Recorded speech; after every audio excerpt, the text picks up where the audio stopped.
कल दोपहर बैंक में गया था। वहाँ एक बुजुर्ग भी अपने काम से आए थे। वहाँ वो कुछ ढूंढ रहे थे। मुझे लगा शायद उन्हें पेन चाहिए, इसलिए उनसे पूछा तो वह बोले, बीमारी के कारण मेरे हाथ कांप रहे हैं और मुझे पैसे निकालने की स्लिप भरनी है। उसके लिए मैं देख रहा हूँ कि कोई मदद कर दे।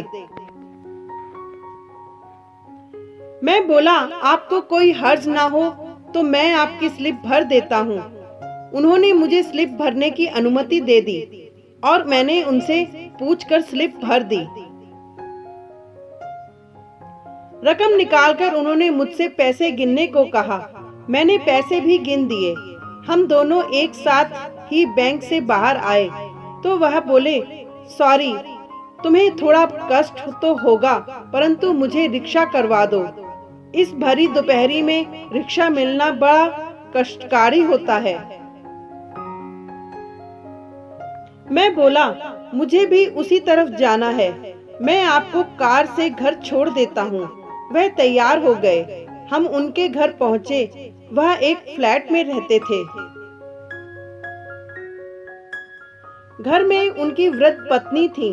वह थोड़ी डर गई कि उनको कुछ हो तो नहीं गया, जिससे उन्हें छोड़ने एक अपरिचित व्यक्ति घर पर आया है।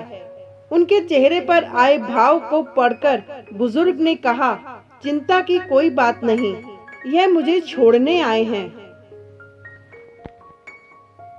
फिर बातचीत में वह बोले, इस भगवान के घर में हम दोनों पति पत्नी ही रहते हैं और हमारे बच्चे तो विदेश में रहते हैं। मैंने जब उनसे भगवान के घर के बारे में पूछा तो उन्होंने बताया कि हमारे परिवार में भगवान का घर कहने की पुरानी परंपरा है। इसके पीछे की भावना है कि यह घर भगवान का है और हम उस घर में रहते हैं, जबकि लोग कहते हैं कि घर हमारा है और भगवान हमारे घर में रहते हैं। मैंने विचार किया कि दोनों कथनों में कितना अंतर है। उसके बाद वह बोले, भगवान का घर बोला तो हमसे कोई नकारात्मक कार्य नहीं होता और हम हमेशा सद्विचारों से ओत-पोत रहते हैं। बाद में मजाकिया लहजे में बोले, लोग मृत्यु उपरांत भगवान के घर जाते हैं, परंतु हम तो जीते जी ही भगवान के घर का आनंद ले रहे हैं।